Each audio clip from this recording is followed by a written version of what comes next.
Hello, everybody. Welcome to the Construction Roundtable virtual meeting regarding the proposed County of San Diego Working Families Ordinance. Please note that this meeting is being recorded.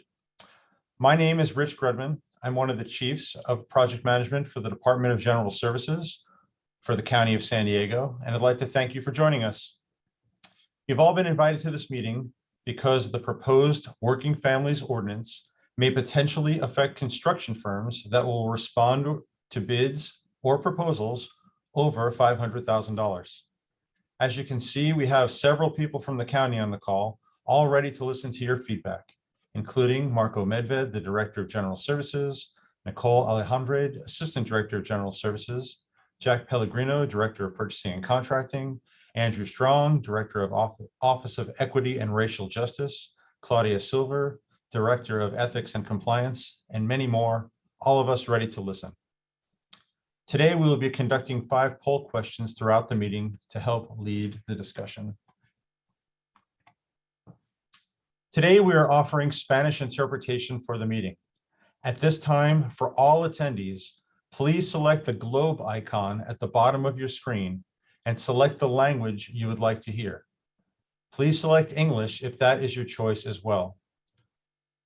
Interpreters will be providing live interpretation for the meeting. Instructions are also located on the screen. Give everyone a moment. Hopefully you've picked your language. It's important to do because if you are speaking or listening, it will sound funny if you're not in the off button. Okay, a few items for housekeeping to share.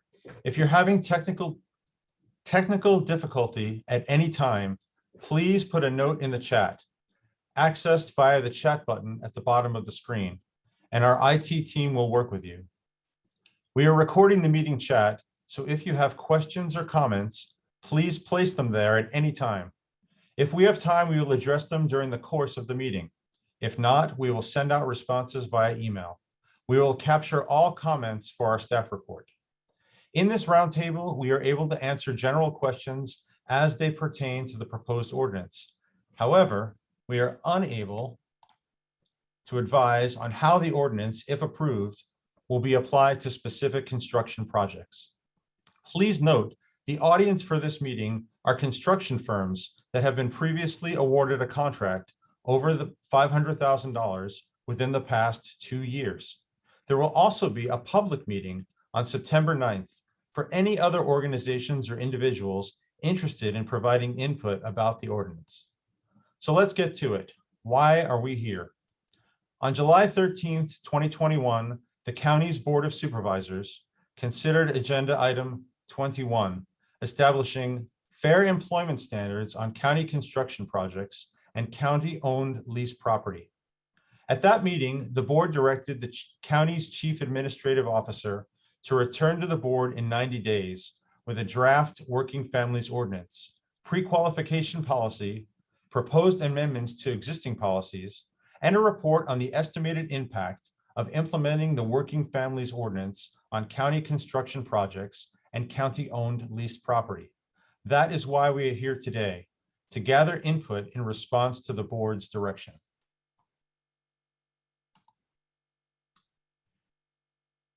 After the July 13th board meeting, the 90-day clock started, and county staff are preparing to return to the board on October 5th. The timeline on the slide reflects the multiple ways to provide input on the potential impact the proposed ordinance may have. There are a number of feedback opportunities, including attending and participating in this event, replying to the email, or responding to the survey you received on August 20th.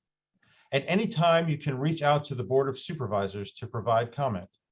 Specifically, for the October 5th board meeting, public comment on the specific ordinance agenda item is available via the county's Clerk of the Board webpage the week before the Board of Supervisors meeting. Finally, public comment is available to those that attend the October 5th board meeting in person or via phone. Please refer to the county's Clerk of the Board webpage for those details. County staff will develop a report based on the input we receive prior to the October 5th board meeting. The week before the board meeting, the agenda and board letter regarding the proposed ordinance agenda item will be available on the Clerk of the Board webpage. Once the proposed ordinance is discussed at the October 5th meeting, the board may decide to proceed with the ordinance and would set a date for a future board meeting where the ordinance would be adopted, and then the ordinance would take effect 30 days after that future board meeting. As mentioned earlier, we will be asking 5 poll questions to gather your feedback. This is the first. When you see a poll box on your screen, it means we are getting ready to open up a poll to get your feedback. Please mark your selection and don't forget to click the submit button to have your response counted. Please comment in the chat if you have any questions about how to use the poll function or need assistance. Let's try a poll to better understand the types of construction firms that are here today. Please respond to the poll that is on your screen at this time. I see lots of responses coming in.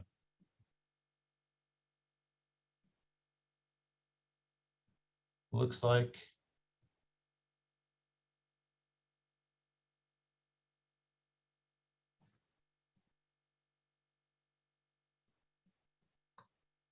we have lots of local businesses within San Diego, some small and some big, and a few veteran-owned businesses and such. Okay, let's share the results.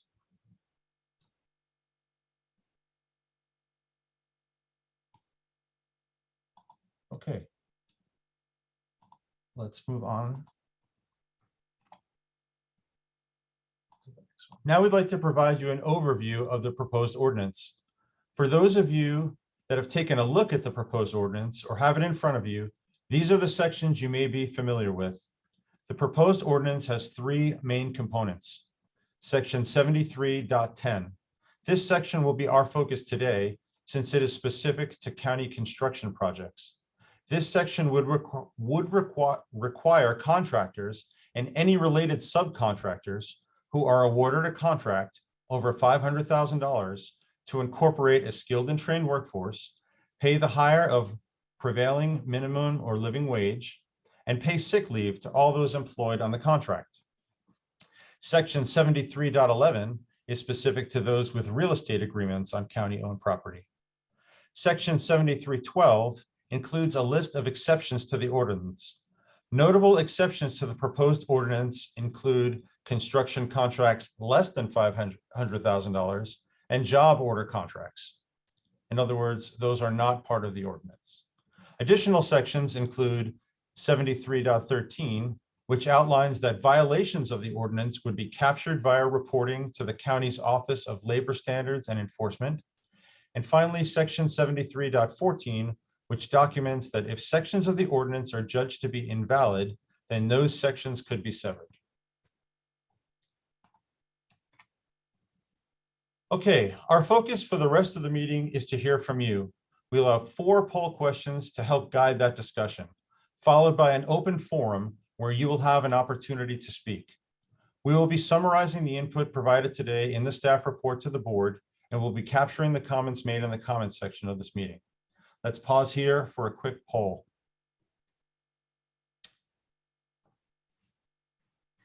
Based on the key items proposed in the county's working family ordinance that I just reviewed, would there be an impact to your firm to provide construction bids or proposals for county projects? And I see the numbers coming in.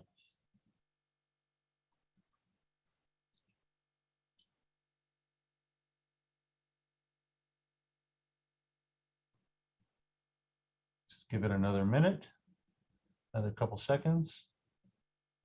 Excellent. It looks like the majority said yes, so I'm going to share the results.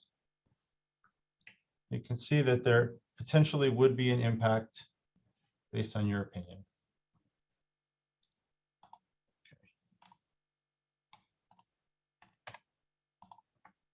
Okay, next question, next poll. This poll is about the likelihood of responding to county construction opportunities. Again, we're looking for the next poll to pop up. Based on the key items proposed in the Working Families Ordinance, would there be an impact, or does the Working Families Ordinance influence your decision to respond to construction bids or proposals? And the results are coming in. For follow-up, can anyone, if you're also, besides the poll, please add, if you're saying that there would or wouldn't be an impact, please add how that would be the case in the chat. Just give it another couple seconds. Okay, let's take a look at the results.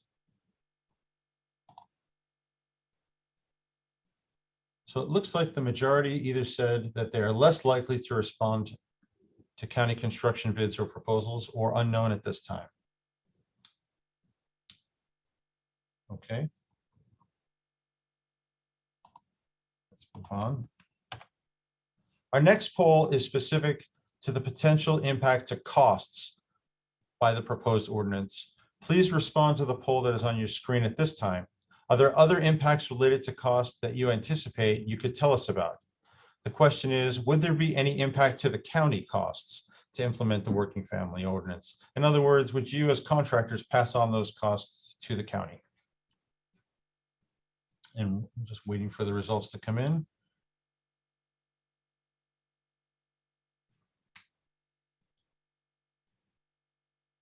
Excellent. Let's share the results.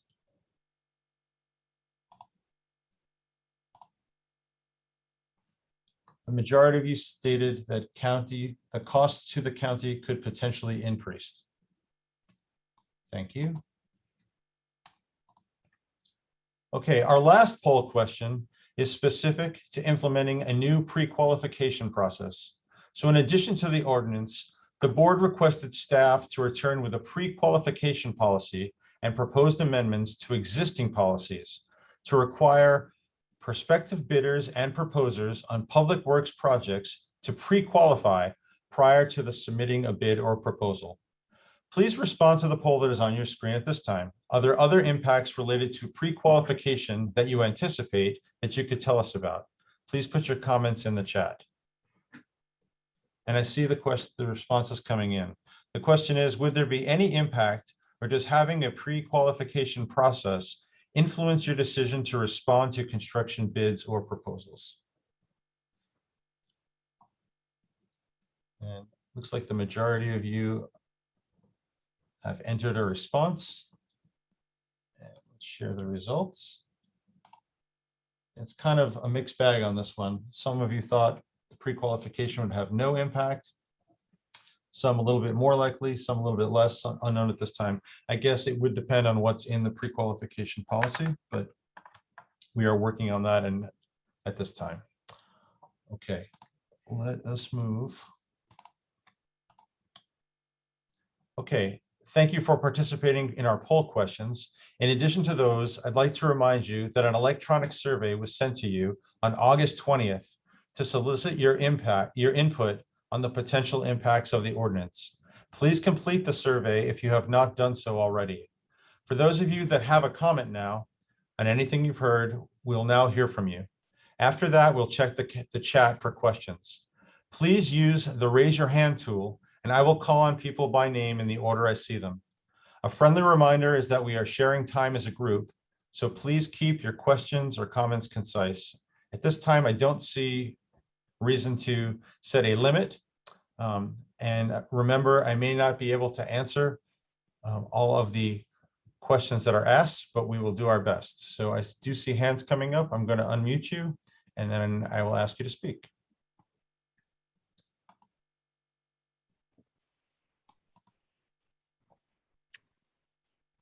Andy Berg. I'll make it really quick. I'm kind of perplexed as to why we're even doing this. The state requires prevailing wage be paid on any project over $25,000 already. So I don't know whether the county's trying to up that to 500,000 and do less prevailing wage. I kind of doubt that. Or are we doing just something duplicative? As for sick leave, we already have a sick leave law in the state. We have a separate sick leave law for the city.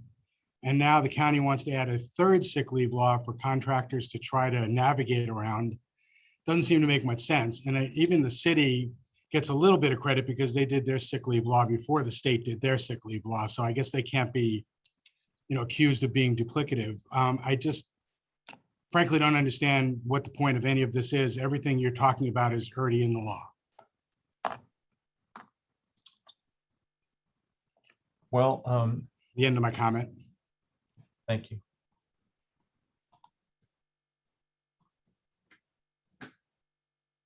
I'm not going to speak for the Board of Supervisors, but I will tell you if your comments, I think, would be relevant to respond back to the board in the ways we told you. And I've also captured what you sent in the chat, and we've captured your comments verbally. So I appreciate your response. Next is going to be Richard Markison. I see your hand up. I'm going to unmute you right now. Good afternoon. Richard Markison for the Western Electrical Contractors Association. When the state enacted Public Contracts Code 2600, the proponents offered zero evidence that the education and training of journey workers was somehow deficient, or that any claimed deficiency was resulting in construction defects or worker injuries. Has the county performed any study or research into the current skill and training of construction workers who are employed on San Diego County construction projects to justify imposing the skilled and trained workforce mandate on contractors and workers for the county? And I'm also posting this in the comment. Thank you.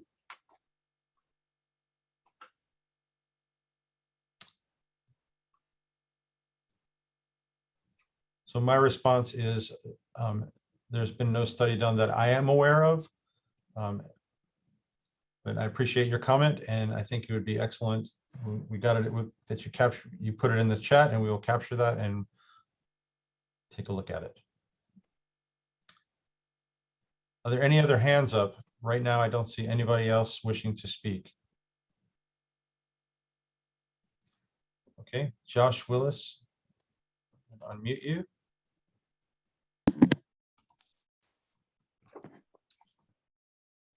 Josh, the floor is yours.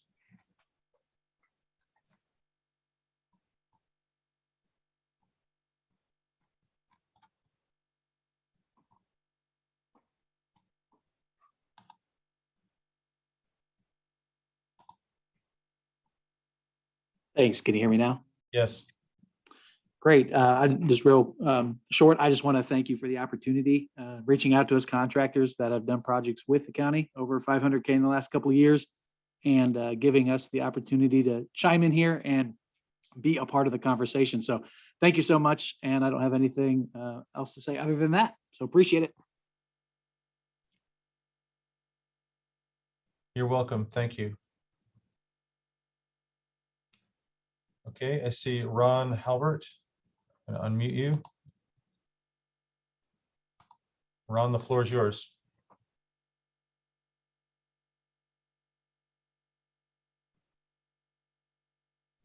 Sorry, I had to unmute myself. Under the accruing of sick leave or the sick leave time, typically under prevailing wage, we pay the prevailing wage includes the sick leave that we're paying into that. By accruing it, then it doesn't meet that prevailing wage requirements. How would that be handled?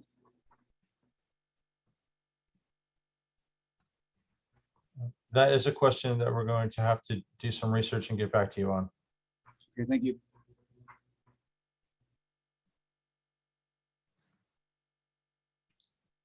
Doug Ford.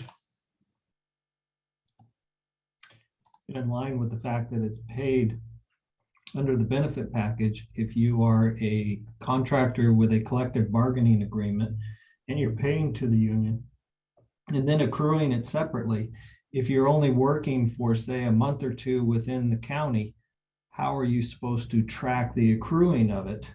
Or does it now have to be paid out if we are no longer working at the county after a certain amount of time? Really adds a lot of red tape. Thank you for your comment.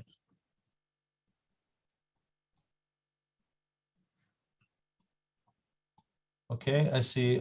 I hope I don't butcher your name. Abdur Rahim Hamid. I'm going to unmute you and the floor is yours. I apologize if I didn't say it correctly. Great. Good afternoon. My name is Abdur Rahim Hamid. I have several questions. One, I was reviewing the ordinance and I see it as a good framework for opportunities for increasing livable wages for projects that are funded under the public trust properties. We have a strong support for this ordinance and the skilled worker initiative, which basically challenged contractors to skill up their workers and get them certified through the state as journeymen. This has been out there for some time, so they need to really step it up and get more folks certified. One of the things that we will be pushing back on is any kind of notion of a project labor agreement, which we find it immoral, and it's a contradiction to the County of San Diego's equity and inclusionary statements under the Leon Williams initiative and several other initiatives. So we'll be sending that in writing, but we do support the fact that it creates a level playing field for union and non-union workers to bid on publicly owned properties if there is development that's in place. So we want to be on record in support of that initiative, but we are against any kind of inclusion of force mandated government PLAs, which this has hinted to be. Thank you. Thank you very much for your comment. Next hand is Richard Fitterer. I'm going to unmute you right now. The floor is yours. Thank you. Rich Fitter with Kleinfelder Construction Services. We're a professional A&E services firm. I see some other A&E consultants on the call, primes, and I appreciate being invited to this. I just want to confirm that consultants that perform A&E services, such as us that do CM services, we're not contractors performing construction, which is the way I read the first or second slide, that we are not, that we're exempt from this. Thank you. My understanding is that this applies to public works contracts. So as a service contract, if you're not a public works contract, this would not apply to you at this time. But thank you for your comment. Okay, not a public works contract. Right. This is Okay. for, if you're not, this is a public works, the ordinance applies to public works contracts. Yeah, so we provide CM services on public works contracts, not construction. We're not performing construction, so. Correct. But we are A&E on the public works side. So does that help clarify the question? It does. Your contract is not a public works contract. Your Okay. contract is a service contract. Gotcha. I get you. Thanks for clarifying that. You're welcome.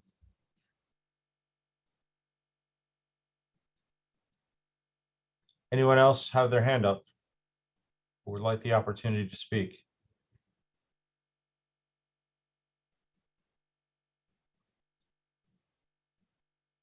Okay, let's take a quick look back through the chat and I'll see if I missed anything there.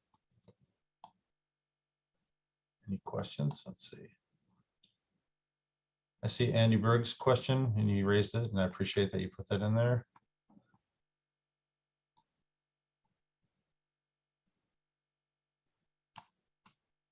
Jim Summers stated the county already requires pre-qualification on most major projects that would fall within the parameters of this item.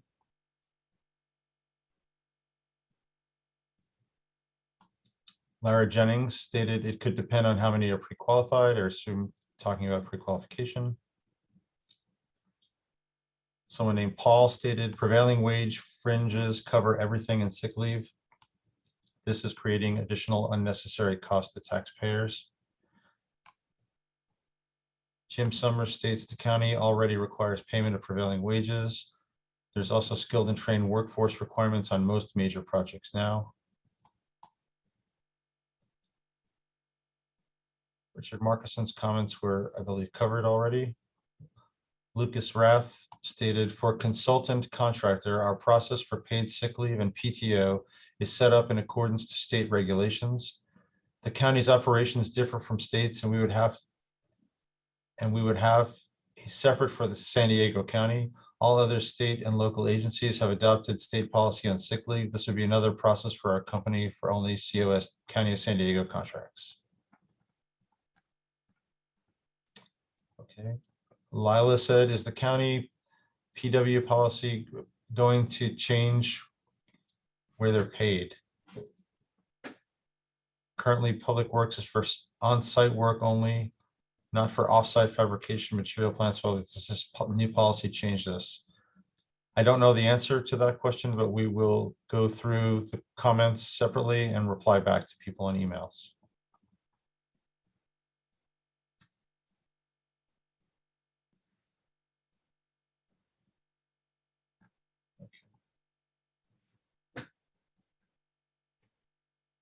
John Gutierrez asked, would this be an annual county pre-qualification, job specific, or both? The pre-qualification policy is still being developed, and I don't have the answer to that yet. That will be presented back to the board on October 5th.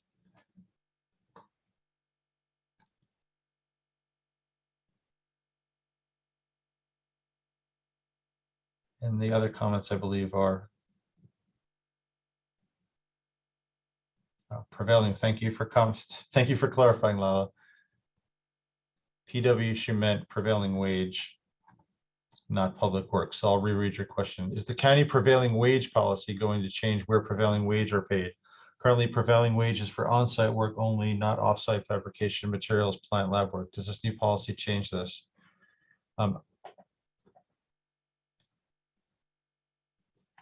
I think we're going to have to respond back to you in an email. My opinion is that on all Public Works contracts at this given time, we are currently paying prevailing wage. So I don't know how specifically it would change, but we will research the question and get back to you.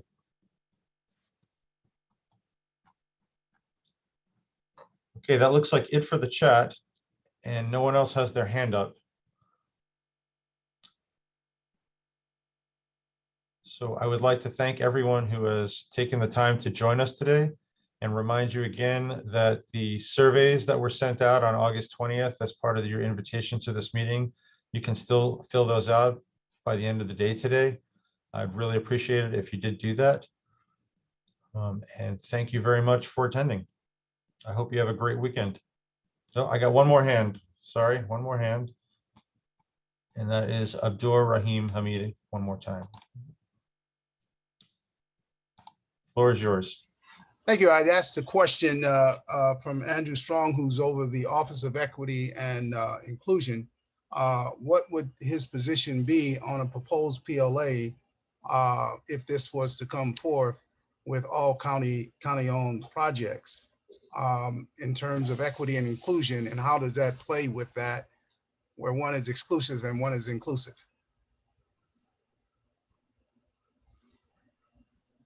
Hey, good to hear from you, brother Hamid. Yeah, honestly, my stance is against PLAs at the moment, knowing the history and the discrimination that has traditionally shown up in those spaces. Until we get our arms wrapped around that and the additional research and what that could look like for the county, right now, we need to make sure we take our time and do our due diligence before we move forward with anything like a PLA. Thank you. I appreciate that. No problem. Any other comments at this point? Go ahead and raise your hand if you have them.